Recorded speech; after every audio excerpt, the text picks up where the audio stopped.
Final Fantasy VII Remake. Final Fantasy VII Remake Podcast. Podcast. Remake. 7. Final Fantasy. Final Fantasy VII Remake Podcast. A 4-part podcast miniseries where your hosts Jonah and Trent talk about the highs and lows of FF7 Remake.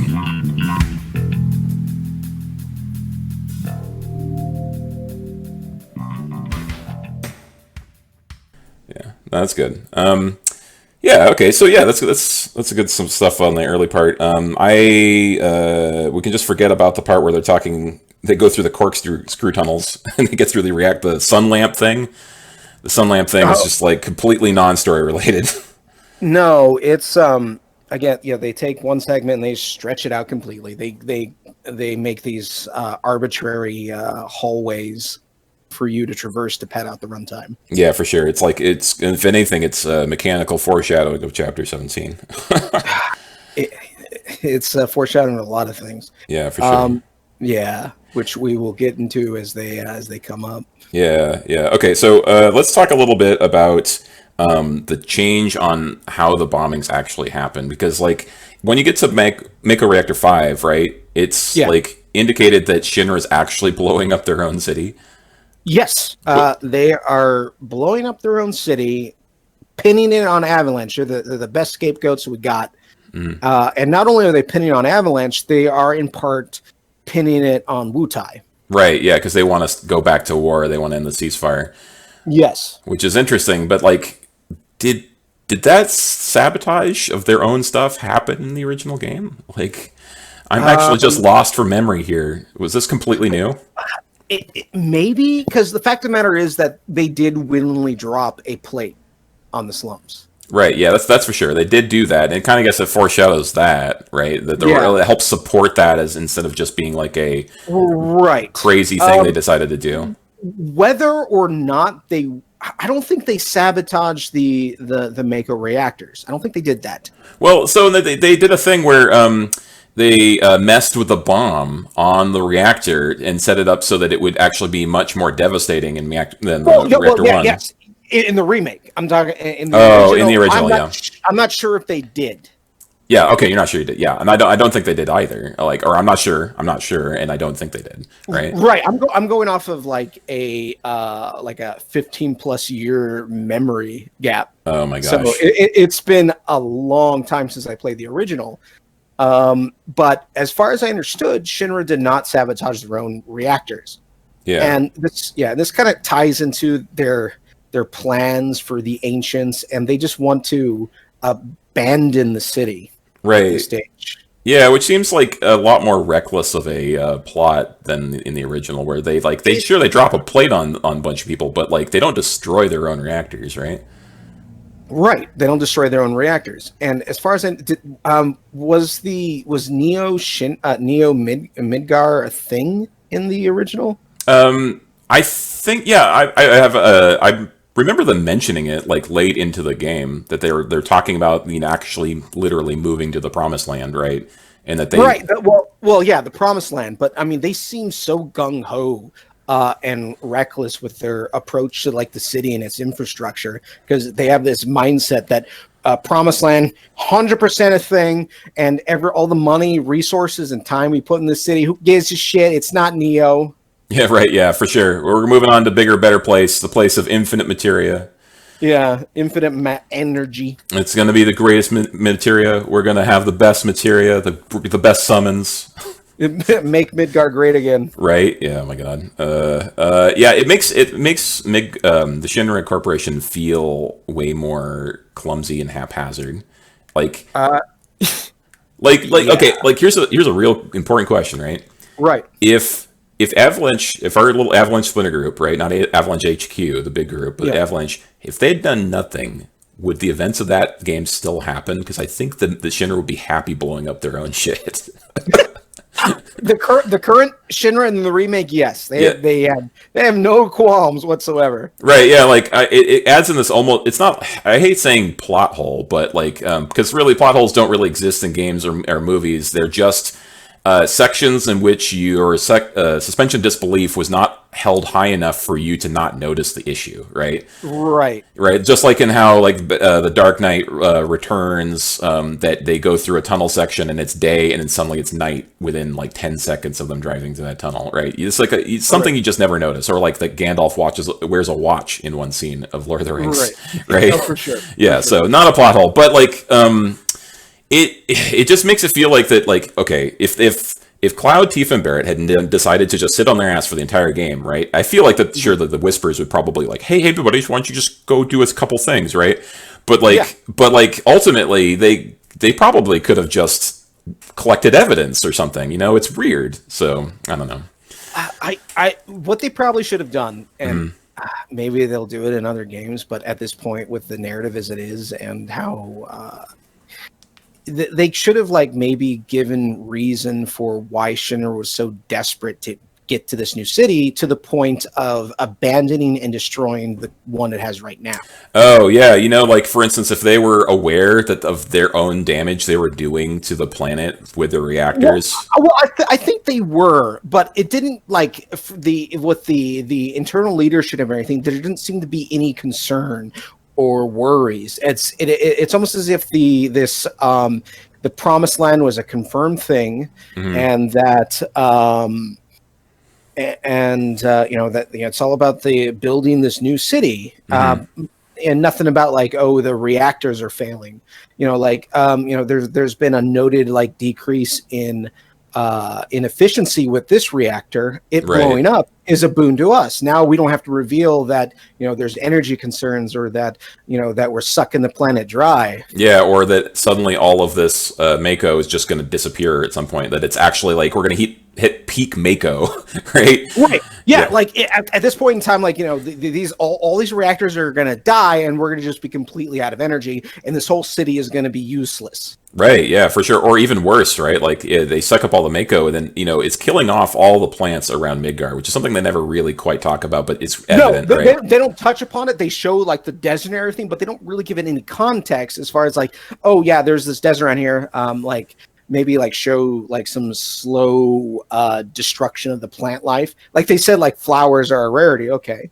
Yeah, but, but why? Right, why? Well, it's like it's almost like they're sucking up all the life force for all the small things, and eventually they're going to get around to the big things, right? Right. Yeah. Like it's weird because if they had said some point like, "Hey, we're worried about hitting peak Mako because everyone in Midgar will die, including us," right? Yes. Yeah, and you had 40 plus hours to maybe expand upon that if you were pressed for time. If you wanted to add some segments, maybe expand something with the narrative. No, I agree. It's interesting though, because like if they'd done that, then they would have this issue where they were aware of the damage they were doing to the planet, and then they would have this weird like they'd have to resolve that somehow internally in the plot that they were trying to avoid this Mako crash, but then also we're still destroying the planet anyway. I guess like. Well, here's the thing: they were aware that they were destroying the planet, and they didn't care. Yeah, I guess that's fair. That's like they did. They were aware. I guess it's because like ultimately they were like, hey, if we get to the Promised Land, none of this is going to matter. Right. Yeah. So that none of it matters. Yeah, I guess I just wanted more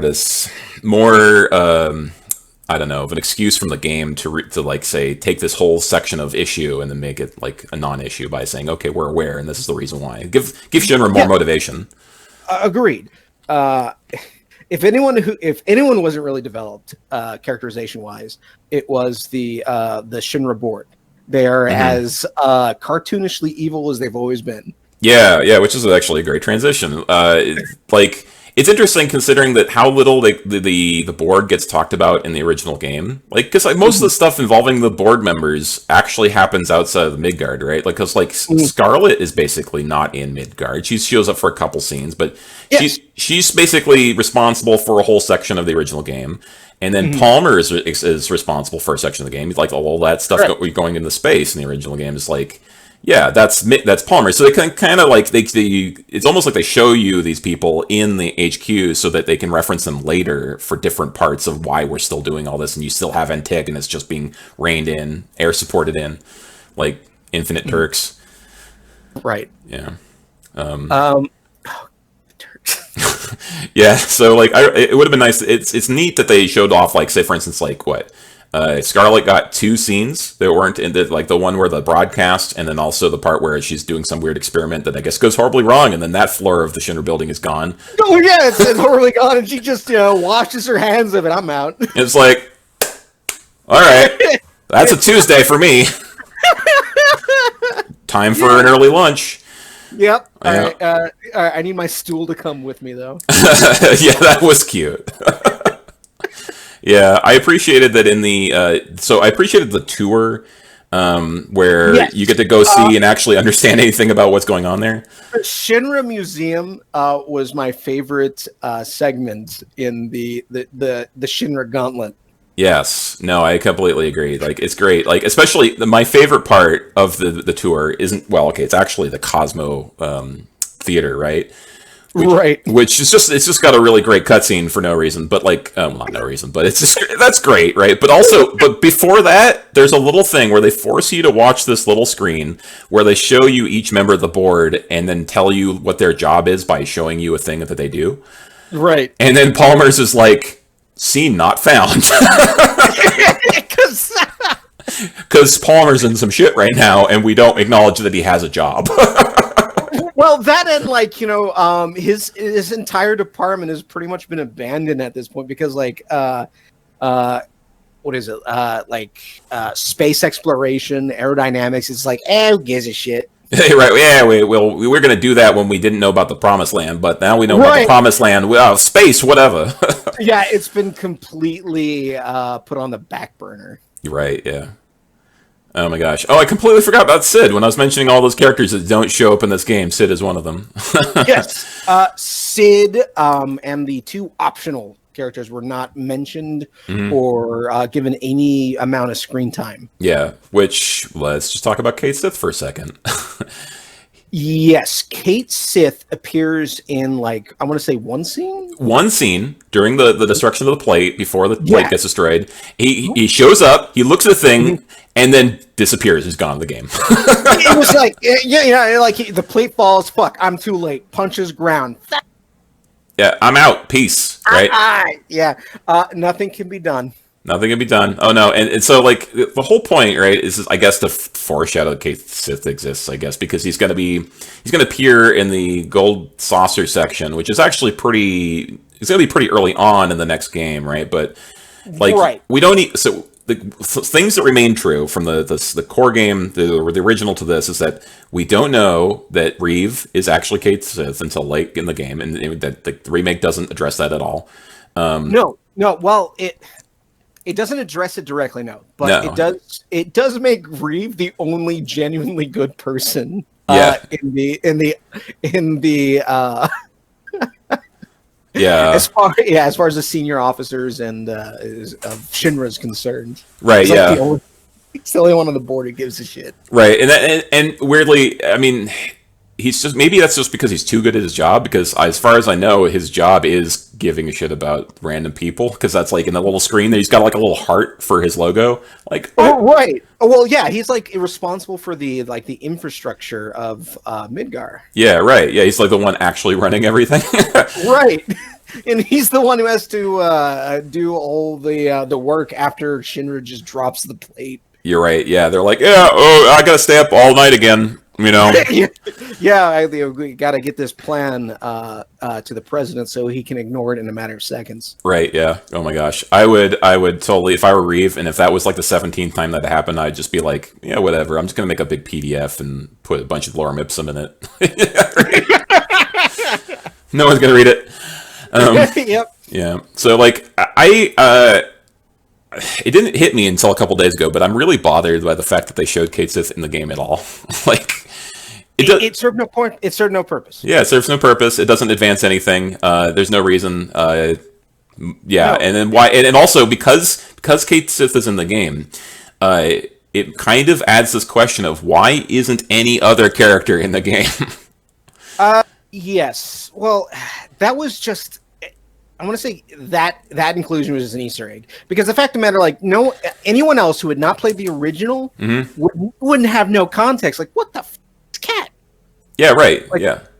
would have no context. And the people who do have context, there's no point in including because they're already aware of who Reeves is and his connection to the character. Right. Like it's a lose-lose. Either you don't know who Case Sid is, and you're like concerned, like why is this here? And then if you have played it, you're like, wait, why is this here? Yes. There was no point. Like, I guess you get like, oh, he wanted to try to stop the plate, but it's that's the only thing I can think of is like maybe he tried to stop it, but yeah, I mean, I guess like in retrospect, you can say, oh, at least Reeve tried, you know? Yes. Yeah, like, you know, because I guess that question could have been present. Like, if he was aware of Shinra's activities and he was actively trying to act against them through this robot, why didn't he do anything with the plate? Right. Yeah. Exactly. Okay, so let's. I think we're just talking about the different characters in this game at this point. So, like, all right. So let's kind of move on to Wall Market. I think, right? Well, yeah, Wall Market, where you have like after the second Mako reactor is blown, and Cloud falls down into the flower bed, and we get that that nice little segment where he's introduced to Aerith. And they join forces, and you get the fight with what's that guy's name? He's the Turk. Yeah, Reno. Reno. The first fight with Reno. Yeah. How'd you feel about that fight? Oh yeah, that's a good point. Yeah, we should talk about that. So the I appreciated that fight was there because Reno. I don't remember fighting Reno in that part of the game, right? But he's there, I think, to help you. It characterizes Reno, right? It makes Reno it gives him more presence in the game. Yeah. Unfortunately, the best reason why he's there, I think, is a mechanical one, and so like he teaches you about why you should be blocking. Yes, and gives you makes you aware that there are things that enemies can throw on the field that if you touch can cause an effect. Yeah, right. And this is like the first segment where you're fighting alone. Right. Yeah. And so like it forces you to play Cloud and then and to have Cloud's moveset and be like, okay, Reno just straight up punishes you every time you don't use a counter on him, right? And so the game's just like, learn how to use counters. Also, hey, you make a good point, Trent, with like, here's a bunch of field effects. Hey, you should maybe be aware of these things, that enemies can do more than just be present. Hey, you know what's fun when you only have one character to control? CC. Oh, yeah, it's terrible. Yeah, sit here and watch this stun happen to you and take a bunch of damage. CC, like sleep, stun, that was present in the original game, but you didn't really feel it because it wasn't real time. It was all turn-based and you had multiple characters to control. Yeah. When you're alone and you get hit with a status effect, you feel every goddamn second. Yeah. It's a lot like it's like that issue when you're loading something and the thing that you're loading doesn't tell you what you're loading and you're just looking at a spinning wheel and you're like, why is this? Why? Yeah. And then why? It feels an awful lot like that. That's for sure. This was as far as the game's difficulty is concerned, this was the turning point of where the combat started to frustrate me a bit. Oh yeah, I agree as well. Like because go on. Oh no, I agree. We're starting to talk about mechanical stuff, but like we just take a big old derivation for, or it's a small one. But like I agree that the combat in the game definitely takes a shift after Reno. I started getting in trouble with random non-boss fights after that. Yes. Yeah. Definitely. And we can we don't want to get too like sidetracked, but this was when the combat started to take a dive in difficulty because of, I guess, complexity and enemies start staggering you and you throwing out CC. Yeah, and I also think that like up till this point, you kind of was there a lot? I guess there was a fair amount of spots. Okay, we already had like chapter 6 where we had all 3 characters, so you should have some idea about using your characters. But like I guess like All right, so I need to talk about this, right? So just real quick, it's not a story thing. Go for it. So I appreciate the CC in the game when you have more than one character, and I completely hate it when you have just the one character in the arena fight. Yes. Yeah. No. So I completely agree there. I actually like the fact that the game has a built-in system that forces you, or not forces you, but encourages you to switch to characters. Like, agreed. Yeah, cool, awesome. So like Cloud gets hit by a thing, he gets pinned, and then you get like, okay, you're just better off picking somebody else. And especially like a lot of the moves where enemies hold you down, you actually can end that sequence sooner by attacking that. Yeah, knock them off. Yeah. Yes. So yeah, that's great. Yes. Yeah. So it's good when you have a party, bad when you're alone. Yeah. Okay. Yeah. Enough said. Okay. Enough said. All right. So, you have the Turk fight, and, then you run off with Aerith, and the ghosts come. All right. The thing about the ghosts, and when I mention ghosts, I'm, of course, talking about the Dementors. Yeah. They stay out of the story long enough for me to forget they're a thing. Right, and then they just show right back up. And the moment I forget they're a thing and I'm going along the game, they show up in a big way. Oh my god! And then like especially in the church, right? You're like, I just want that materia. Just let me have the materia. Just like hiding behind this wall of ghosts. You're like, I just want the shiny thing. And then you finally get back to that point in the game, and it's like chakra materia, and I'm like, it's a useless fucking chakra thing. Like, I got anxiety over chakra. Yes, another thing this game does is it holds these shining beacons of materia just out of reach, so you have to go out of your way to find them. Yeah. We'll talk about that when we get to the mechanics breakdown. But for sure. So yeah, the ghosts show up in a big way. Yeah. And, kind of guiding you down a path, get to the roof, go on, and then you're like escorting Aerith back to her mother, essentially. Right, yeah, which, it's all right. We get a bunch of time with Aerith. We got, like, I think more than we did in the original game, and it helps flesh her out. Oh, for sure, because the pathway is just stretched. Okay, speaking of the path, this was the first segment where I noticed the padding in a bad way. Oh, yeah? What was a single screen in the original game is stretched out for what feels like 2 hours. Oh, sure. Well, because you're crossing the rooftops, right? Well, no, the rooftops. No, I'm not talking about the rooftops. I'm talking about they took a single, a robotic arm that acted as a bridge, and they turned it into a mini game that took an egregious amount of time to get through. Oh, they wanted to reuse it and reuse it. Oh, sure. Okay, so you're talking about the section where they're in the collapsed tunnel, and you have to do the crane game with the robotic there to make a path so you can go through there, right? Correct. Yeah. That was my only problem with that segment, was the crane game arm. There was a segment where you have to put the you're able to pick up crates, and you're supposed to put them down in a specific order or what have you. Yeah. Since I didn't know, like, you had to drop a thing, and I was kind of like doing trial and error with it. The fucking game, because I took too long, straight up told me the solution. Wow, that's terrible. Yes, it's straight up in fucking bold text in the middle of the screen told me what I had to do to progress. Oh yeah, well okay. So I appreciate that if a player just couldn't figure that section out, that they'd have an out and that they could continue playing the game.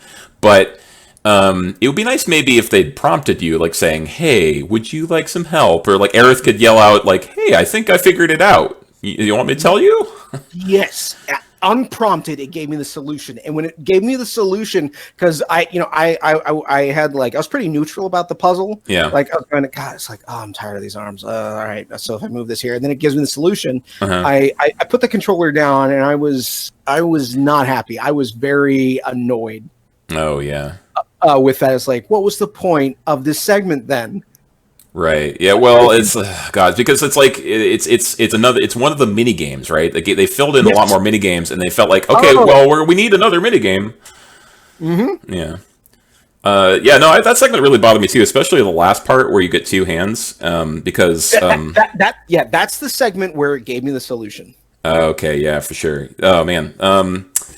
Yeah, I definitely took a lot longer that segment, just because I was trying to do things that, like, probably should have worked if the game were a little more cohesive in that section. But like, Right. yeah, but like you have to you have to literally wait for the animation to finish, and then now she can jump on. No, you can't put her on top of this thing because it's not in the right spot. Yeah, and no, you can't switch and move the other arm while the other arm's holding something. Of course not. Yeah, that was probably the most infuriating thing about that whole. For sure. Yeah, doesn't make any sense at all. And then like when you see like the piece of materia over there, and you're like, okay, well, I've started half solving this to get through it, but then I didn't think about the materia. Now I have to completely change what I did. Yep. Yeah. Materia. Get that materia. Yeah. Man. Okay, so yeah, like overall, I think that like I like spending more time with Aerith in that section. Because it gives us a lot more time to like even like Aerith's mom, right, Elmira, right? Like we get to know more about her a little bit. Yes. I'm appreciative. This is a mechanical thing. I'm appreciative though that the game actually gives you an opportunity to not make noise when you're trying to sneak out of the house, unlike the first game. That's a segment I want to talk about. Okay. The movement controls are not made for finesse. Oh, no way. No way. I ran into so many things to the point where the game just cleared a path for me. Oh my gosh, that's fantastic. I cleared it in the first try, and I didn't even notice that like that was going to be a thing. But so if you hit a thing, and like it just puts you right back to the beginning of the course, right? Yeah. Because the pathway I had, there was buckets and shit all over the place. And the left thumbstick, the way the character model moves, it's really difficult to control for these like small, minute movements. Mm-hmm. It was not made for that whatsoever. So I kept slamming into buckets and stools, and Aerith kept pushing me back into the room. Mm-hmm. And it got to the point where the game threw its hands up and just cleared a path. Oh man. Well, I mean, yeah, that's frustrating for sure. I appreciated that at least that happened for players, right? Because like not everybody's got the same motor skills.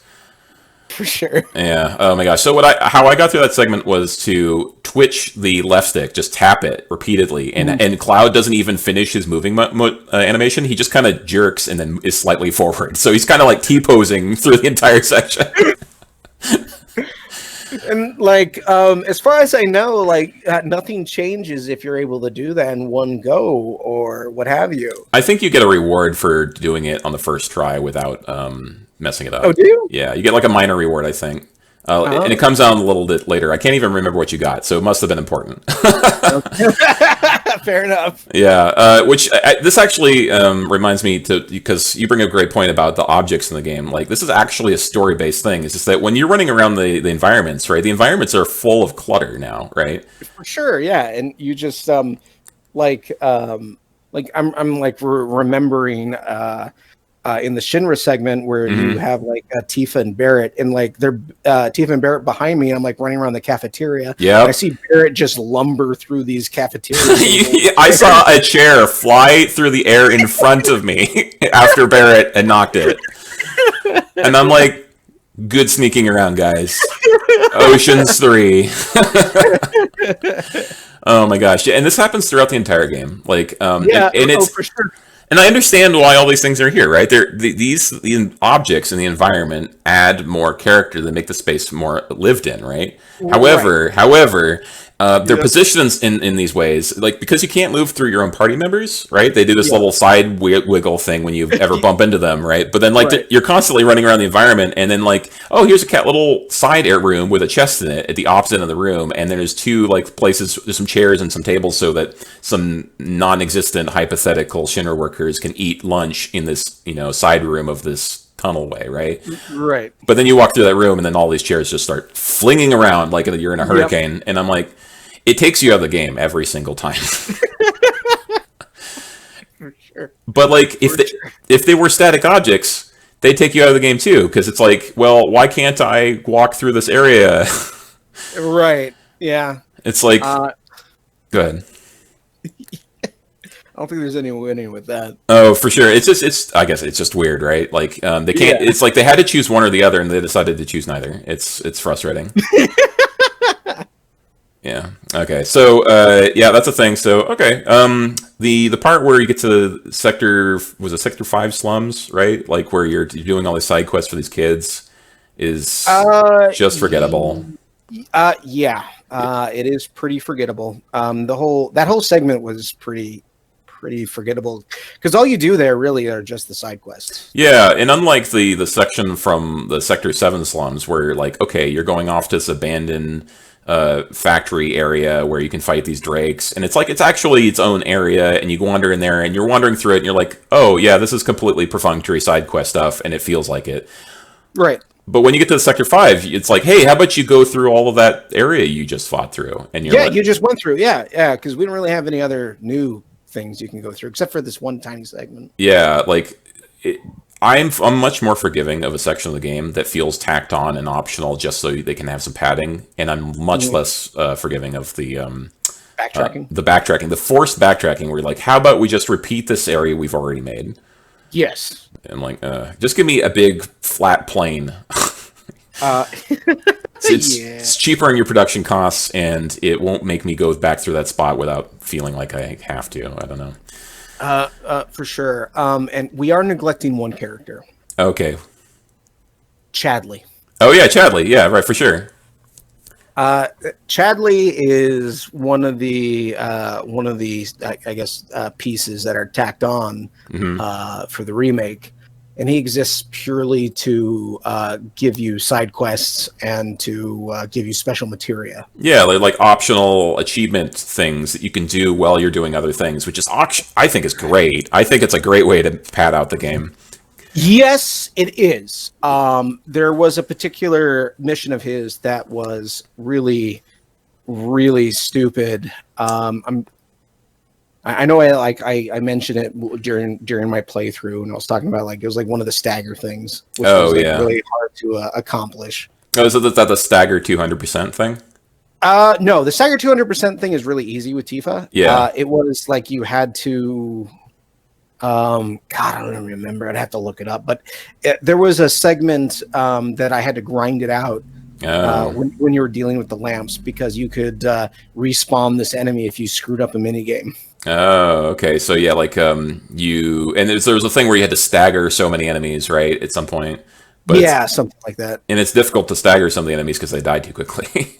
Yes, that was the main thing. Like they died far too quickly for me to stagger. Yeah, for sure. It's interesting because I think that it's Chadley, like he's a great addition for the most part, but he's also like you get like by the time you finish the game, I think you'll have like almost all of his stuff done, right? But except for a couple things, which I think there is literally no way to accomplish in your first playthrough.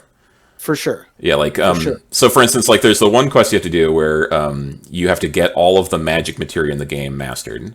Yes, and that thing you would never be able to do in your first playthrough. Yeah, right. It just doesn't level up fast enough, and the game doesn't really grind. Right, you don't really have grind fights. Yeah, right. You could hypothetically like go back to the Coliseum forever, or just run back and forth from like Sector 7 to 5 or whatever. Yeah. But like, but getting 5,000 AP for the raise materia is such a gate towards that content that I'm like, oh, it's clearly that this is an optional thing, which I guess makes sense. Considering that, like, you know, what you're the big finale for earning all those quests is that you get to unlock a new summon materia, right? Which is like you get to fight the Bahamut fight.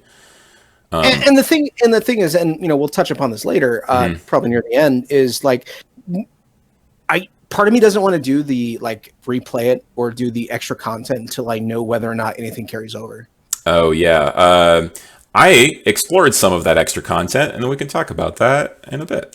Sounds fantastic. Cool. All right, so you know we're through the Sector 5? Yeah, so we're basically we're done with talking about Sector 5, I think, right? There's really nothing to go in. The whole thing with the orphans and the side quests is just really it's nothing. Yeah, it's whatever it is. Yeah, like they introduced Angela Slums, sure, that's cool, but she's only really existent in side quests anyway. Correct. Yeah, and so before too long, right? We go to go through the broken passageway, the collapsed tunnel, and then eventually get to Sector 7, and suddenly we see Tifa in the wagon, and we're like, what? And this is like Yes. this is like out of the original game, right? But like, Yes, it is out of the original game, and her outfit it changes depending on what you say in a particular dialogue. yes, right. Like in the first couple chapters of the game, you have an option of like, hey, let's go on a date, Cloud, and Cloud can say something like, wear something sporty, or wear something mature, or wear something exotic, right? I think those are all the three options.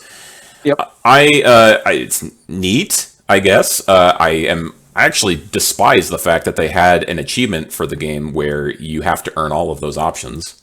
Correct. So you have to play it 3 times. Or, well, I think you have a chapter select at the end. Yeah, you do have a chapter select, but it does mean you actually have to go through and play that chapter and finish that chapter and then load the chapter where that payoff happens. Correct. And it's just like a lot of doing. I'm not there for that. Oh no, I don't blame you. Yeah. Okay. So we follow her. Eventually, we get to Wall Market, and then we find out. We know, hey, it's the Wall Market section. This is one of the big set pieces of the first part of the game. We all remember this part. Yes. The Walmart section is my favorite segment. Oh yeah, no, I like it a lot. I think what was it? I was kind of like not so sure about how the game was gonna like. I wasn't sure if I was really that sold on it yet until I got to there and we got to the dance scene. Correct. Even the side quests were fun. Oh yeah, even the side quests. By the way, did you end up doing Madam M's side quests or Chocobo Dance? Oh, I did Chocobo Dance. Oh, great, because I did Madam's. All right. From what I understood is that if you interact with Johnny, or like agree to help him or do something, you get kind of like locked into doing Chocobo Dance. Oh, well, because it's interesting because like there's what I've read is that there's lots of different little ways that can change. Like if you answer the coin flip differently, it potentially puts you into Madam or Dan's side quests. And then if there's a section where as soon as you finish the coin flip, Johnny can show up and he'll run straight to Madam M's, and then you can and basically leading to where the next part of the game is. Oh, weird. Yeah, but like if there's an option, if you go all the way over there and then you don't go through the door, you can actually go right back and explore the rest of the Walmart and eventually end up in Dan's side quest anyway. It's like you can read about this online. It's a weird arcaning system of how you end up in one or the other. But I really appreciate that it's different. Yeah. In a game that has essentially been pushing you down like a series of hallways, the branching is appreciated. Yeah, and then you can also you can have this conversation with your friends and be like, "Oh yeah, I wasn't so sold on those Madam quests," and you'd be like, "What Madam quests?" Right? Right. And so, but I'm gonna bring up one thing that really bugged me about the difference of those two, because I didn't even learn about that there was an option to be in one or the other by that section of the game. And so in the original game, you end up doing a bunch of random stuff to acquire bits and pieces for this dress. Yeah, and your outfit you're going to wear to Don Cornholio's. I mean, sorry, Don Corneo. What's his name? The Don. Don Corneo. Yeah. Yeah, Don Corneo.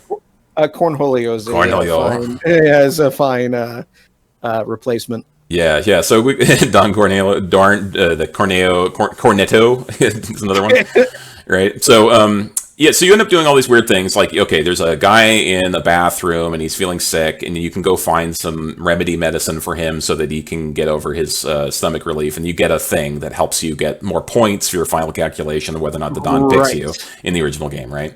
Yeah. I kept running into those people and being super confused, like, oh, hey, there's the guy that I need to give the thing to. And then, oh, hey, here's that guy. I remember him from the first game. I wonder when we're going to start collecting earrings and scarves and things. Oh, right. And that never happens. No, it's completely different. Like a series of different choices and how many, I guess, quests you do for your person determines whether or not... what outfit Cloud gets. Yeah. It's purely determined on how many of the side quests you've finished up to that point in the game. And, yes. Yeah, and so it was really jarring. It was one of the moments in the game where I had memories of the original game that were fighting you. Yeah, disrupting my playthrough and making me feel really weird, like I was missing something. And I kept trying for a while. I kept trying to circle around and figure out what I was supposed to do, and encapsulate those characters and solve their problems. And then I just decided to say, okay, whatever, and then moved on, and eventually realized that there's no point in the game where I would ever help them with their problems. And I'm like, sure, okay. So then I think they're actually part of Dan's thing. I did do some stuff with like the pharmacist where I was like helping out people who were sick. Yeah, there we go. So it's all those are all related to Chocobo Dan's story, right? And I really, really wish that like if you were on that Chocobo Dan thing, I'm sure. I hope this is his name because I've been messing it up. But I believe it's Chocobo Sam. Oh, Sam. Yeah. Okay. Sure. Chocobo Sam. Right. Chocobo Man. So that works. Choco Daddy. I wish that if you weren't on his story, his quest bits, then those people would have like a different response or were non-interactive or right. Oh, I see. Because it feels like there's something off about the scene that you might be able to like otherwise influence. Yeah, like I was constantly on the lookout for bits and pieces that I could do to fix their problems. Right. Or like I'd wander down side alleys and then I wouldn't be able to progress anywhere in the side alleys, and I'm like, what's going on? You came down the wrong alley, punk. Yeah, right. It's exactly what happened. And so baffling, super baffling, flow breaking. But once you get through all that stuff, and we'll talk about squats later, but like you finally get to the dance scene, right? And boy howdy, is that like just maybe the best part of the entire game? Okay, well before we get to the dance scene, you do the arena beforehand. Okay, yeah, that's true. You do the Coliseum as well. Yeah. The only thing I want to like touch upon with the Coliseum is that they cameo one of the random fights from the original. Oh, really? Yes, the Hell House. Oh, right, yeah. The Hell House actually comes back in, and you have to actually fight that thing as a boss. Right, they turned a regular, randomly encountered enemy into his own special set piece. Boss fight. Yeah, and boy howdy. Yes. God House is retarded. Let's not use that word, but like I completely understand what your sentiment. It was because tackling a damage immunity is never fun. It's just a waiting game. Oh my gosh, yeah. So like, so when you do the assess, right, and you do get the damage immunity thing, like, there's ways around it, whatever. But like, the thing that bothered me the most about Hell House was that I didn't have all of the different elements of materia equipped when I fought that fight. Yeah, I only had so many. Yeah, truth be told, I only had so many, and I only had like. When I fought, it was like 2 people, right? Yeah, I only had 2 people, so you only have so many materia slots. Right, yeah, you have Cloud and Aerith, and I had Ice and Arrow.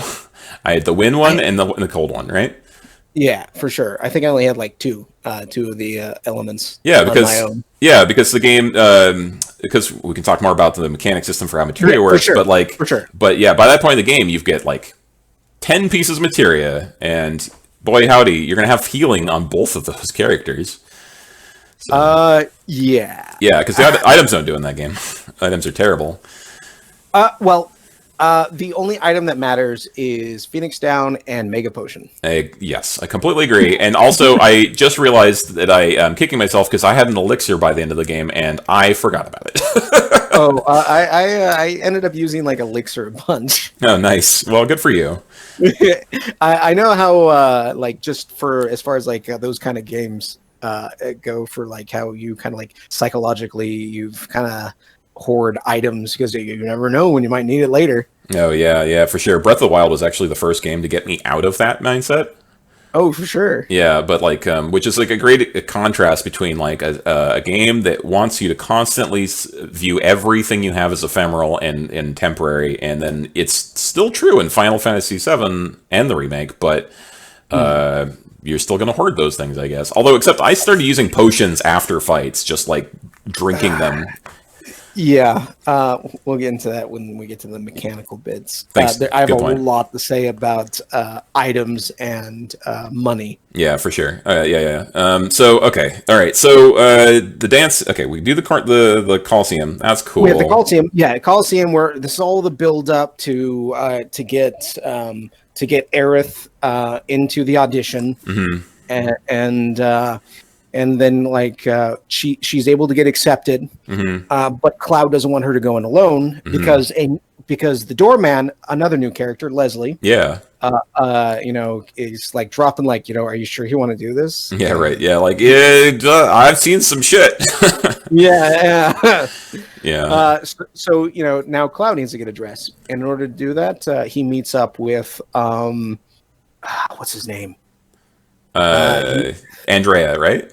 Yeah, Andrea, the guy who runs the honey the honeybee. Yeah, the honeybee, which interestingly enough, right, like I think there were some homoerotic tones in the original game which are sneakily absent in the remake, and I can't tell you how I feel about it, because I feel like that, well, the prior game came from a different time, and I would tell you that like Japanese culture right now is still pretty harsh on the concept of other relationships than man-woman. But but I kind of like there's like a section of the game original where you can get into a hot tub, and then you can like it's a little wonky, but then that's just gone from the remake. Yeah, you can't interact with the honeybee in. The only time you can interact with it is when the story dictates you interact with it. Yeah, you can like look through some keyholes, right, which is kind of reminiscent to the stuff you could do in the original game. And it's not like the stuff in the original game. Could you look through keyholes in the original? I mean, in the remake? Oh yeah, you can. Yeah, there's actually a spot where you're told to go on stage, and then instead you can just start interacting with doors, and it's. Sorry, go ahead. No, I did not know that. That's really interesting. Oh yeah. So like, and sadly, because so in the original game, like you get like the fact that the game is rendered with less graphical fidelity than the remake actually I think helps the keyhole sections be more interesting. But like in this game, it's really standing out that like, oh boy, there's just like, yeah, sure, this is just an homage to the original thing, and it's far worse. And frankly, if you not seeing them, you'd miss nothing. Oh, okay, fair enough. Well, as far as the homoeroticism is concerned, there are hints of it. Yeah, I'd say there are hints of it. Nothing overt. Nothing like Cloud getting piled on by a bunch of honey boys. Yes, that is completely absent from the game. Which. Yeah, and it's more of like it's kind of a Metro sort of thing that people were talking about more last decade, right? But like everyone just dresses fancy, and they kind of, are more fluid on, masculine versus feminine, right? For sure. Yeah. The favorite segment in the game, the dance. Yes, absolutely. It is probably one of my favorite QuickTime events in all of gaming at this point. Yes. Agreed. I have never been more entertained by a QuickTime event. Yeah, and so for a reminder for you audience, or if you've never played the remake, or you haven't gotten to that part, or you don't plan to, whatever, like it's you have this wonderfully rendered dance battle where you're dancing against the head honcho of the Honeybee Inn, and in the midst of all this, you see the game's like, hey, there's going to be little, symbols, the buttons you have to press on the controller, and when this thing lines up with that portal, press the button, and it's constantly going through. You're constantly looking around for this thing, but it never really gets in the way. And like I felt like it was really always really clear on when I should push the button, and that the button was like very forgiving on the timing. And like and never mind that, the actual mechanics of it, right? Like it's cool scene, and you got a great piece of music to go with it. Oh, for sure. Yeah, I loved it. And so I started feeling completely different about I was actually excited for what was coming after that point by that point. Yes. Yeah. Yes. I would say the wall market was a turning point for the game. Oh, yeah. Definitely. I'm with you on that. Yeah. And it even makes, I think I carried those good feelings through the sewer section, which I don't think the sewer section really outlasted its welcome comparatively to some of the other stuff.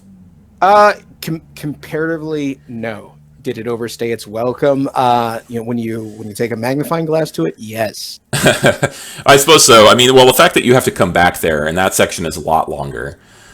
But yeah, but like the first trip through isn't so bad. Right. And the boss fight that introduces you to it is all right. Yeah, although like we'll jump back and talk about Leslie for a second, but like that boss fight, I wish there was more I wish the game would tell me more about what I was supposed to be doing, because I kind of have a vague memory of how Abzu is supposed to be fought in the original game, and then I actually got hit by like sewer waves repeatedly because I didn't, because of the camera in the game, I wasn't even aware that I was supposed to go stand on the other side of the arena. Yeah. Yeah, they could give you a little more as far as like setting up like, oh, this is about to drop and these are the areas that are safe. Yeah, right. Or like, even just, hey, having the camera look at that thing on the wall for a second and then show you the other one, or, maybe, I don't know. Context clues. Yeah, that would have been better. I didn't feel like they're very strong on the context clues for that one.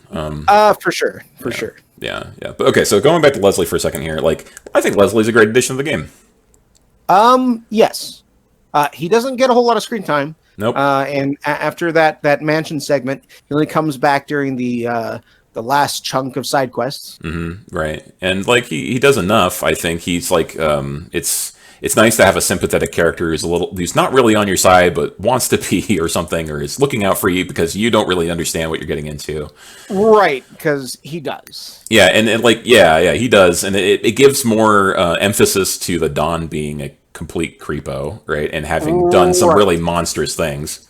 Oh, for sure. I really, he is cartoonishly. He's a character, the Don. Yeah, for sure he is. But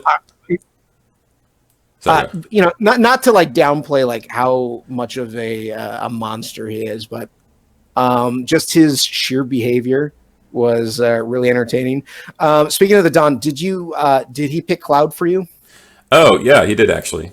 Yeah, he picked Cloud for me as well, mm-hmm. And his general demeanor and behavior was I found it silly and entertaining for what it was. Yeah, for sure, and I feel like that he got a good treatment in terms of the remake. Like he was basically, we're taking nothing more than what was already there, but the high gloss and the more joie de vivre, whoever the actor was who played the Don did a great job. Yes. Oh God, did he? Oh yeah, it was a real greaseball. Yeah, that was good. Yeah, so that happens, and that's a thing, and just kind of you go through it, and then you go through the sewers, right, and then you end up getting back to. Well, yeah. You do that whole segment. Don, he try, Tifa and Aerith, they rescue themselves through a cutscene. Mm-hmm. And then they come in to you with the Dawn, and then they do that call, the call back to the original, where all three characters threaten his parts in different ways. Your junk, right? Yep. I really want a different alternate version of that scene where all of the characters in Final Fantasy showed up to threaten his junk in a different way. Maybe that'll happen in the future editions. Like, can claim he'll bite it off. Who knows? Right. Yeah. Exactly. Right. Go through back time and space. It's really important. This is a side quest, right? We got to go back and we got to threaten him some more and make sure that all of the characters fall through that trapdoor. You just get like Kate Sith is just stuck in the chute, and Don has to like kick him in. But yeah, he's like. I don't know, the case this would be like, I'll put a little remote control car in your junk and then drive it around there. And Yuffie's like, I'll steal them. And everyone's like, what? Sid's like, I'll send them to the moon. Yeah, I'll steal that materia. Oh, yeah. Those shiny materias. I wonder what these summon. Nothing. Pain. Okay, go ahead. So they go through. Yeah, so they go through that segment. They of course get they fall down the trap door, mm-hmm. And then then you go through the sewer segment, which like most other segments is stretched out, mm-hmm. and there's a mini game thrown in it. Right. Yep. There's a mini game in there. Which is fine. They get to like the ghost the graveyard, right? The train graveyard. Oh, yeah. Oh my. Yeah. Because at this point they're aware that the plate's going to fall. Right. Yeah. Because the Don tells them essentially, right? Right. He tells them. Yeah. And so they're. Yeah. Go on. Oh, I'm sorry. Yeah. So they're running as quickly as they can, get through the graveyard, and then we hit the graveyard, and suddenly now, okay, for a reasonable part of it, we're like, okay, how do we get through? And then we hit the ghosts, and we're like, ghosts. Yep. Not to be confused with the other ghosts, the spirits or the whispers, right? Yeah. Right, but legitimate ghosts. Yeah, and so that's fine. That's from the original game for the most part, right? But it's Right. more elaborate, right? It's fine. Yes, but by the end of it, I was sick of ghosts. I was pretty sick of the ghosts too by the end of it. I appreciated though that they had a thing where you fought the big ghost combo guy, and then he had like the whirlwind, and then that was an interesting fight in its own self. But then you actually get to the part where it's like, oh yeah, no, they're just messing with you. This is the real ghost battle here. You get to the big train guy. Yes.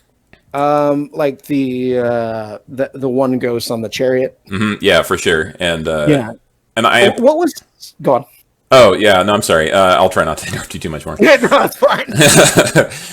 Yeah, so I appreciate one little thing though is that you could cast Cura on both those bosses and deal damage to them. Yes. Yeah. Yes, you could. You could deal damage. That was a nice little homage. And speaking of homages, kind of like takeaways from the original, you could in the original game you could steal something from that particular boss, a like Aerith's like best weapon. Right. Yeah. You could steal a weapon for Aerith from that guy, which I did. Yeah, me too. Yeah. It's not her ultimate weapon, but it's it's a weapon. Yeah, it's fine. I mean, it teaches her a new skill. The skill is, I think you learn Ray of Judgment from that item, right? I'm not sure. I don't think. Oh no, that's the Mithril Rod, right? And then correct. Yeah, okay. And so you get the one where you're like, it's a protective aura or something. Correct. Yeah. Yeah. So it's like kind of a completionist thing. I used that stick for a while and then immediately abandoned it when I had an opportunity. Yeah, for sure. Yeah. But it's an okay fight. Actually, that fight was one of the more challenging ones in the game. The guy in the chariot.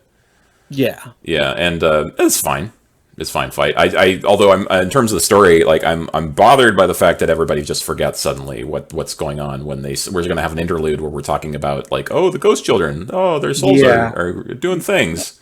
Yeah, they completely forget that why they're running through the train graveyard to begin with. Yeah, which it's a sad situation to suddenly lose the flow after coming from the wall market, and suddenly we hit this big dead end, or like this big long segment, and where even the characters kind of lose focus, and all the tension from that reveal is just deflated. Yeah, it evaporates. The worst part of it is that where they literally say, "Hey, look, the plate's falling," and then immediately go back and say, "Where's Aerith?" And then they do some more ghost stuff for some reason. Yeah, Jesus Christ. Yeah, that was really bad. Yeah, I really hope that they smooth that sort of stuff out going forward.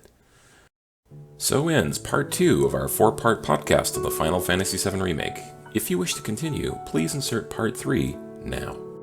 Thanks again to Trent for helping me make this podcast possible, as well as special thanks to ocremix.org and their contributors LuIzA for their track Materia Junkie, and Kevin Lau for their track Aeris Lives.